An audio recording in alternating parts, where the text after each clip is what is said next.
All right, in this talk, I'm going to take you through the arterial and the venous supply of the abdominal and pelvic cavities.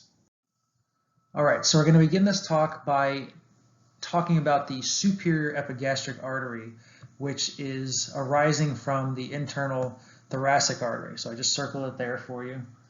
It's a blood vessel that's carrying oxygenated blood throughout the body, and it anastomoses a little bit lower at the level of the umbilicus with the inferior epigastric artery.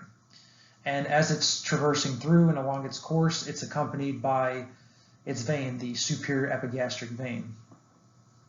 So we talked briefly about the coarctation of the aorta, and if there's any type of congenital narrowing of the aorta due to that coarctation, what happens is sometimes the internal thoracic and the epigastric arteries will enlarge in order to supply more oxygenated blood throughout the body. The inferior epigastric artery, which is deep to the transversalis fascia, arises from the external iliac. And just like we saw with the superior epigastric artery, the inferior epigastric artery also travels with its vein, the inferior epigastric vein. And these vessels that are in this space right here, the inferior epigastric vessels, they form the lateral border of what's known as Hesselbach's triangle. And this outlines the area through which direct inguinal hernias protrude. The superficial circumflex iliac artery is cut in this picture here, but I'm circling it right now.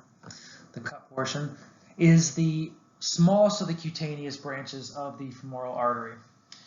And it arises close to the superficial epigastric artery, and it pierces the fascia lata. It runs lateralward parallel with the inguinal ligament and can extend as far as the crest of the ilium. It divides into branches which supply the integument of the groin, the superficial fascia, and the superficial subinguinal lymph glands. And it anastomoses with the deep iliac circumflex, the superior gluteal, as well as the lateral femoral circumflex arteries. The deep circumflex iliac artery, which I'm circling now, travels with its vein as well, the deep circumflex iliac vein. The deep circumflex iliac artery is a branch of the external iliac artery, and this is located in the greater pelvis on the medial aspect of the ilium and alongside the iliac crest. The deep circumflex iliac artery gives off several different types of branches, and all of these branches contribute to the blood supply of the muscles of the anterior lateral abdominal wall, the iliac crest, and the skin overlying the ASIS. The external pudendal artery is sometimes called the deep external pudendal, or is even sometimes referred to as the externa profunda. And it's right near that cut of the superficial epigastric artery. And again, in this picture here, the superficial external pudendal artery is also cut, and I'm circling it right now. It passes medially across the pectineus and the adductor longus muscles. It's covered by the fascia lata, which it pierces at the medial side of the thigh, and it's distributed in the male to the integument of the scrotum and the perineum, and in the female, it's distributed to the labium majoris, and the external pudendal artery, the branches of it anastomose with the scrotal or labial branches, depending on whether it's male or female, of the perineal artery. The celiac trunk, which I'm going to box in right now, is responsible for supplying the foregut of the gastrointestinal tract. And as you can see from the picture, it arises from the abdominal aorta at the level of the 12th thoracic vertebrae. And it gives off three major branches. The first one, the most superior one, running to the left. This is the left gastric artery. The other one, in a more inferior aspect, still running to the left. This is going to be the splenic artery. And the one running the opposite way, which I'm going to go over in green, this is going to be the hepatic artery. So I'm going to erase these just so that you guys can see them again.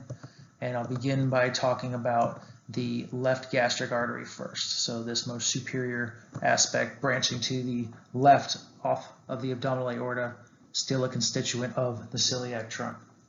So the left gastric artery is the first and the smallest branch of the celiac trunk, and it descends along the superior half of the lesser curvature of the stomach, and it anastomoses with the right gastric artery.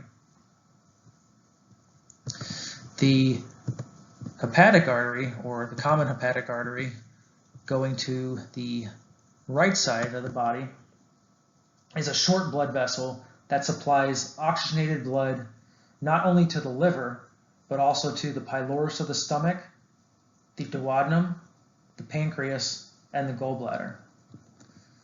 And then the last branch off the celiac trunk that I'm going to talk about is the splenic artery, which is going to be this guy right here. The splenic artery is the blood vessel that supplies oxygenated blood to the spleen, and it follows a course that's a little bit superior to the pancreas. On this slide, we're going to talk about the superior and inferior mesenteric arteries, or the SMA and the IMA. So let's begin by talking about the superior mesenteric artery, or the SMA. So it's going to be this guy I'm circling over in green right there. As you can see, it arises from the anterior surface of the abdominal aorta, just inferior to the origin of the celiac trunk, which we just talked about. And the superior mesenteric artery supplies the intestine from the lower part of the duodenum, as well as the pancreas. The inferior mesenteric artery, I'm going to change colors here, I'm going to circle them, is going to be this guy right here, the inferior mesenteric artery, or the IMA. This is the third main branch of the abdominal aorta, and it arises at the level of L3, and it supplies the large intestine from the distal transverse colon all the way up to the upper part of the anal canal. So it essentially supplies the descending colon, the sigmoid colon, and a little portion of the rectum. The right and the left renal arteries lie just slightly inferior to the superior mesenteric artery. And as you can see from the picture, they branch off the abdominal aorta, just like many of the other structures we talked about already. And the renal arteries are responsible for supplying the kidneys with blood. And they both traverse across the diaphragm to enter into the kidneys and supply them with blood. The lumbar arteries, which I'm circling now, there's actually 4 pairs of them, so I'm only circling the ones on the right side. They branch off the abdominal aorta, and they're found on the posterior abdominal wall. And the main function of these arteries is to provide the blood supply for the lumbar segments of the spinal cord, the posterior abdominal wall, and some of the lumbar structures of the back. The term gonadal artery is simply a generic term for a paired artery, with one arising from the abdominal aorta for each gonad. So this is the main supply to the gonads. And what I'm circling right now is the testicular artery, which we found in males, and then in females running that same course would be the ovarian artery. The median sacral artery, which I'm circling now, is an unpaired vessel that arises from the posterior aspect of the abdominal aorta, and it originates immediately superior to the bifurcation of the abdominal aorta, which is located approximately at the 4th lumbar vertebrae. Now we're going to move into the venous supply. Now we're going to talk about the hepatic portal vein. So it's a little bit hard to see in this picture because of the angle of the cut, but it's really important to know because this is a blood vessel that's carrying blood from the gastrointestinal tract, as well as the gallbladder, the pancreas, and the spleen, all to the liver. And this blood is nutrient rich and it may have a little bit of toxins in there that get extracted from the digested contents. One thing really important to know is that this blood does not contain lipids. And approximately 75% of the total liver blood flow is going to come through the portal vein. And the remainder of the blood to the liver comes from the hepatic artery, or the hepatic artery proper. The splenic vein, which we can see some of the cut aspects of it, is a blood vessel that drains blood from the spleen. It also drains blood from the stomach fundus and a small portion of the pancreas, and it's part of the hepatic portal system. In this picture here, you can see the splenic vein a lot better, and you can see all the branches of the splenic vein that are responsible for draining the spleen. But I want to talk now about the superior and inferior mesenteric veins. So the superior mesenteric vein, this guy right here, oops, there we go, is going to be responsible for draining blood from the small intestine, specifically the ileum and the jejunum.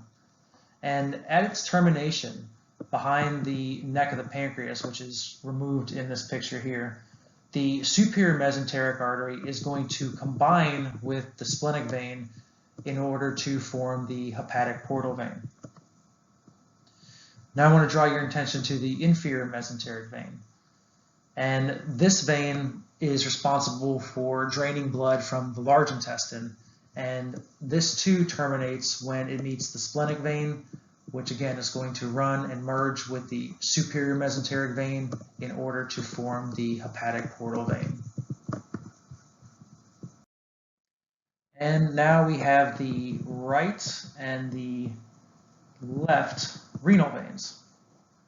So these two veins are branches off of the inferior vena cava, and they're going to be responsible for draining the kidney and also connecting the kidney to the inferior vena cava. They contain all the blood that is filtered by the kidney. And lastly, we're going to cover the gonadal veins. The gonadal veins are cut in this picture here. They branch off of the inferior vena cava. They drain the testes in males, and they are responsible for draining the ovaries in females. And that's going to conclude the arterial and venous supply, the main aspects which I need you to know for the abdominal and the pelvic cavities. As you can see, there are many other veins and arteries, but these are going to be the high yield ones which are going to be tested on.